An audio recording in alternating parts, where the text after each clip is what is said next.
and welcome to She Thinks, a podcast where you're allowed to think for yourself. I'm your host, Beverly Hallberg, and on today's episode, it's an honor to have on Shannon Bream, who joins us to talk about a wide range of issues. She's going to share her thoughts on the latest in Israel and what it means for the U.S., and she'll also give us insights into her day-to-day life as anchor of Fox News Sunday. And finally, we're going to discuss her new book, The Women of the Bible Speak. It's a New York Times bestseller and a book that provides wisdom and insights that can help all of us in our own lives. And before we jump into the conversation, as I mentioned, Shannon Bream is the anchor of Fox News Sunday, but she is also Fox News Channel's chief legal correspondent and host of Livin the Bream, a podcast where she shares inspirational stories, personal anecdotes, and an insider's perspective on actions and rulings from the High Court. It's not like you have a lot on your plate, Shannon. Thank you so much for making the time to join us on She Thinks today. We appreciate it. Beverly, it is my pleasure to be with you. And I want to first start with the hard news of the week. I want to let our listeners know we are recording this on a Thursday. This podcast is released, of course, on a Friday, every Friday. But just wanted to talk with you about the horrific attack on Israeli citizens by Hamas. In the past week, I know you've covered this issue on your show on Sunday. There is wall-to-wall coverage on all the major news stations. As you approach your show this coming Sunday, how are you looking at the situation? And really, what is it like to cover the news when it is so heart-wrenching? Yeah, I think for all of us, seeing these pictures and photos and videos, and for a lot of people, they have to look away. I think all of us, I got to a point the other night where I had to stop watching some of this because you want to bring people the totality, the reality of what's happening. We've got amazing correspondents on the ground, including Trey Yangst, who had a tweet that summed it up a couple of nights ago. He said, these are the things that have happened. He outlined the atrocities and said, don't look away. You can't look away at what's happening. So I think all of us in the media feel we have an obligation to tell people factually the news that we get it, and as we confirm it, to get it out there. And so it is, I think, for a lot of folks, all consuming. So trying to find the balance between doing our jobs, but also taking a little bit of an emotional breather when we need to. I think that's probably what everybody needs to do momentarily. Yeah, of course, a lot of us are watching the news nonstop, looking on Twitter as well, just to seeing what's out there. And I thought it was interesting that you see Israel has decided to put a lot of new images out there that they've gathered on the ground, horrific images, even families saying, please show these images to the world. I'm not sure I've quite seen families want the images spread like I have before. I think it just is a sign of how horrific it was. Has it shocked you that families have said that? Yeah, because I think all of us, I think back to my local news reporting days when you would show up and a family has been in a real crisis. Somebody's been hurt, they've been killed, and you're just very sensitive to what they want. And most of them absolutely shut down and, of course, would not want those personal things shared. They don't want to be on camera talking about that. But I think here it is so widespread. I have friends who live and are there on the ground, and they say, please try to remember what 9/11 felt like for America. We want people to be held accountable. We want people to know the reality of what's happened here. So to have family members and loved ones willing to allow these stories and these images shared, it should tell us a lot about just the widespread grief and shock and anger and frustration that is just the reality there on the ground. And as you approach this Sunday's show, I know that your show typically, very informative, has an upbeat nature to it because you're an upbeat person. Obviously, this is a very somber time. You do set the table for your guests to give their opinions. Any opinion you want to give on the situation right now, and maybe even any thoughts on how long we are going to see this war go on? I know there are a lot of unknowns. Yeah, and I think in the past, Israel has had some really decisive victories that have happened in a relatively short period of time. So people think about those historic victories and think they're a powerful country. They are equipped and ready because they live in a very dangerous neighborhood. But you've heard the prime minister warning, this is going to take a long time. It is doubly a nightmare because there are people who've been taken hostage of all different nationalities. That includes Americans. We think, at this moment, they're missing. They could be among those we know Israelis have been taken.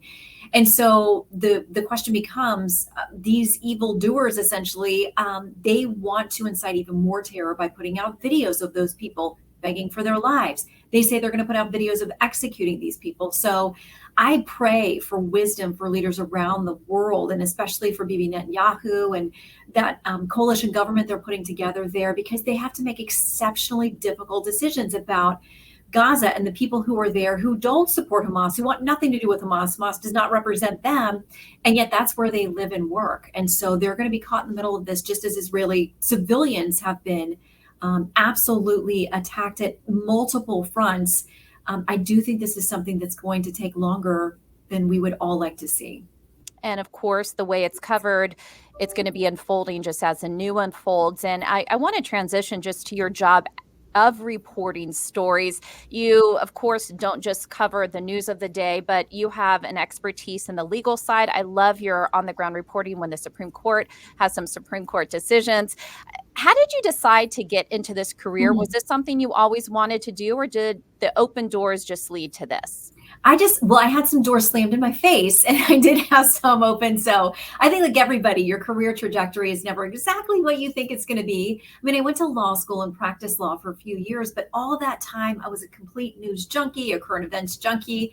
And while my legal career, I was so grateful for it, and it was a great, stable, wonderful career and profession, I didn't have a passion for it, but I did have a passion for news and storytelling. And so I went on a very circuitous route. I mean, I interned at night at an ABC station in Tampa where I was practicing law. And towards the end of that internship, I went to my boss there at the TV station and said, listen, I'm going to leave my law practice and get into news. And he said, no one has offered you a job, which was true, but I was really stepping out on faith. And so I got that first job there, 2 a.m. to 11 a.m., answering phones, making coffee, eventually working the teleprompter, writing scripts for the morning show. As each new opportunity would come, I'd sort of learn it like trial by fire. And there were kind people there who would take me alongside and say, clearly, you don't know exactly what you're doing with TV. You didn't study any of this, but they would offer me help. They would coach me through things. And it was very kind of them to do that when I had nothing literally to offer in return. So eventually that boss put me on air and said, hey, listen, if every other reporter is tied up and we have something breaking, we may send you. So I started getting to do little things on air while I was still doing that 2 to 11 a.m. shift with all those other responsibilities. And then I came in one day, my boss and his boss were gone. It was a complete management change. And the new guy called me in a couple of weeks later and said, I don't know why anyone put you on TV. You're literally the worst person I've ever seen on TV. You're never going to make it in this business. And he added a few more punches to the gut. And I lost my first TV job. So it was a really hard wake up call for me. Am I committed to this? Can I look at myself realistically and see, boy, you got a lot to learn. And I always think there's room for improvement. So it took a long time, months, but I finally got another job in Charlotte, North Carolina, made lifelong friends, kept learning there, and then got called to NBC4 here in Washington. And while I was there, also met Britt Hume, and Fox had taken off by that point. I'd been trying to get my foot in the door. But when I met Britt and he found out that I was a lawyer, he needed someone to cover the Supreme Court as Megyn Kelly had moved to New York to do a show with Bill Hemmer, and the rest is history. Have you ever spoken to that boss again who fired you? I haven't, but in the weeks afterwards when I was so humiliated, and it was a humbling experience. I would not have asked for it, but it did teach me a lot of lessons. But during that time, my husband and I were out for a jog one day at a very popular stretch there in Tampa. If you know at all about Bayshore Boulevard, runs along the water there. People rollerblade and kids and all that stuff. And so we were out there running, and I saw that boss. I ran into him and kept my head down, kept going. And I said to my husband, once we were a safe distance away, I said, and I said the name. And he said, just wait right here. I want to go back and have a word with him. And I basically jumped on his back like, no. That's water under the bridge. We got to let that go. My husband is a very chill person, so I don't think he was going to make good on that. But that's the only time I've seen him since then. What lesson do you think that taught you? So obviously there are hard lessons. It can be humiliating. It can make one doubt themselves, but you kept persevering. What lessons did you learn from that? Well, one thing is that your job can't be your identity. I'm a person of faith. And so for me, it was very convicting that it had become all consuming. It's very easy because this is a 24-hour-a-day job to find yourself and find your self-worth in it. But it reminded me that any job, including this one I do now, it could be over today. And so you have to build relationships. For me, strengthening my faith, I have to find that's where I find my identity and my worth. So it was a reminder to me, like, your job's not going to love you back, and it can disappear very quickly. But if you believe in something, you believe you have a passion planted in your heart, be realistic with yourself about these setbacks. What can you learn from them? Where can you improve? I had a lot of room for all of that. Yeah, I think a lot of people watch you on TV or other people on TV and think that it's such a glamorous job. And don't get me wrong, I think there's a lot of glamour to it, but it's a lot of hard work. I'm glad you talked about that shift that you had when you were in Tampa from 11 to 2 a.m.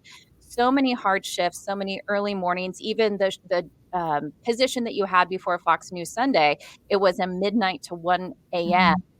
TV slot that you did every day. How do you handle the full schedule, and what is day-to-day life like for you? It's really different every day. I technically work Wednesday to Sunday. That's with my team for Fox News Sunday. But I also cover the Supreme Court, which holds arguments Monday and Tuesday. So depending on what cases they're covering, some days are 7 days a week. But I love what I do, and I'm really grateful to do it. So we do podcasts. I have one I record. I'm on other people's. I do hits for the different shows during the week on legal issues and anything else that pops up. So there's a ton of research I do for Fox News Sunday, and a big part of our week is spent booking guests. We're negotiating with the White House right now over who will join us on Sunday. I feel very confident they'll give us someone to join on the issues of Israel and beyond. So it's always kind of what is today going to be about? What does it bring? Try to do mentoring with young people and keep in touch with college students who've come through our college associate program. Go over tapes with them as they are putting together their reels and trying to get their start in the business. So every day is a little bit different, but as much as I think it's going to be a quiet or routine day, there's really not a routine day. And I'm grateful for that. I always tell people if you want to get into media and do these kinds of things, if you're a little ADD, which I clearly am, it's good. You will never be bored because the hands seem to spin and fly around as you try to get things done, which for me is different than when I was a lawyer. I would look at that clock and it never seemed like it moved. And it's also helpful to have a supportive spouse who understands that at the drop of the dime, you have to leave mid-dinner to go work, right? Absolutely. And with the advent of COVID was so horrible and destructive. And I think we still all bear the scars of that and losing people that we loved and impact on our jobs, our children, all of that. But one of the things that came about from that is that most of us have home studios now for doing work, whether it's podcast or TV broadcast, but that makes this more accessible too. And in some ways, that's been a good thing because the night that the news broke that Justice Ginsburg had died, we always knew that her health was not great, but we didn't know she was that close to passing away. But to be able to walk away from the dinner table and run to the basement and start reporting, COVID changed the way that we are able to get news out and do it very quickly. So if there are any silver linings, and it's hard to see that there were, it really has changed our capabilities and our ability to reach people around the world, knowing that if they can get in front of an iPhone or a Zoom call or something else, we can really get news out much more quickly. COVID really did change the landscape of broadcasting. I know that prior to COVID, unless you lived in Washington, D.C. or New York, it wasn't likely that you were going to be on one of the cable shows. I actually have my studio behind me. That's what you see in the Mhm. background right here that I use for Fox. And it's in my basement, so I'm like you. Do most of the Fox anchors have their own studio? Obviously, you're going into the studio for your Mhm. Sunday show, but do most of the hosts have their own show or their own studio at home? Most of us were pretty resistant in the beginning, but I remember being told, oh, it's only going to be for 2 weeks. So for us, it's one of our guest rooms. And now here we are 3.5 years later. And I'm like, well, I kind of like the convenience of it now because when there are those breaking news things, we need to add hours a day or night. It's very helpful. So most of us have kept some ability to broadcast from home that we still have capable. So let me ask you this question before we move on to your book. A lot of women talking about trying to have this healthy balance of work and family and just general life. Do you find that you have found that balance, or is it just every day is a little different and you love what you do? And so for you, that is balance. Yeah, I mean, I haven't mastered that, I don't think. And I got asked this question when I was speaking before an audience this week, and I kind of looked at my husband like, he's looking at me like, don't lie and act like you have found balance. Because he'll say either I'm asleep or I'm 100 miles an hour. There's really not anything in between because I love to work hard and play hard. But listen, he is, as you said, you got to have an understanding spouse if you do something like this or partner because it is all consuming in some points, but when we can take a break and we can go away, we really try to shut things down and take a couple vacations a year where we're like, all right, let's be in a different time zone. Let's not turn these phones on. If they work or they don't, great.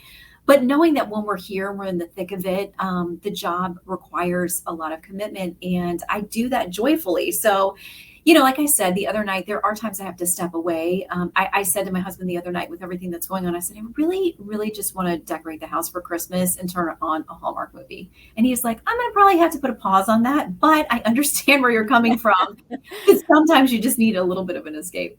I'm Well, still and meditating on those decorations, though. right. And as you mentioned earlier, you are a woman of faith. I believe, if I'm correct, you after your Sunday show, you go straight to church, right? I do, if I time it exactly right. Yes. The church that's in our neighborhood that we go to the majority of the time starts at 10:30. So our show is live and over at 10.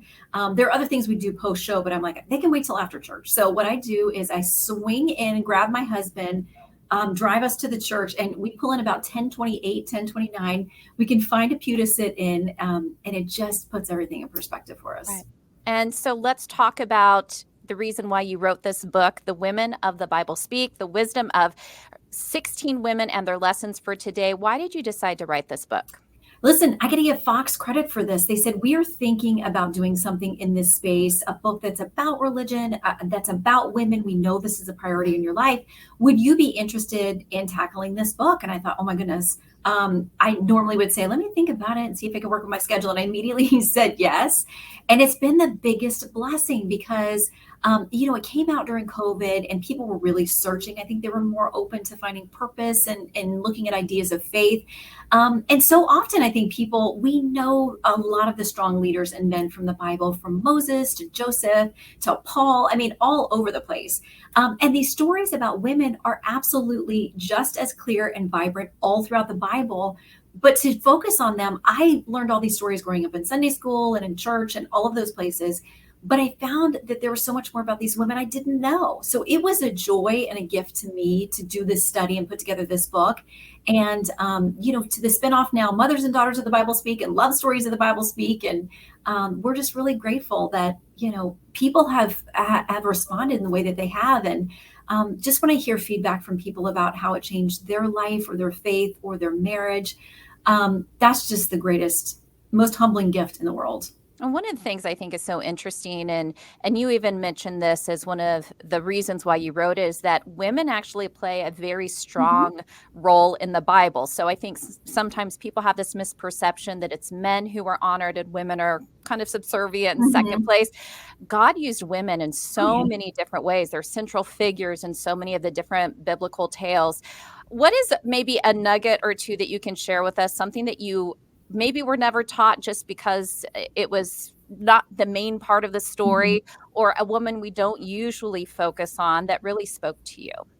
I got to know Deborah a lot more from the Old Testament, and the fact that if you think women were second-class citizens in the Bible, she busts up every myth about that because she was actually the leader of Israel, the nation of Israel, when we meet her in the Bible. So she is a judge. She's deciding disputes, but she's also sort of a theological leader and also just the overall leader of the country. And so she believes God has told her, you're to go into battle against the Canaanites, which was this this enemy for them that had been oppressive to them, that had been essentially terrorists to them. And they were so outmanned, outgunned. They didn't have the chariots. They didn't have any of the weapons. So on paper, this probably made no sense that Israel would go after them.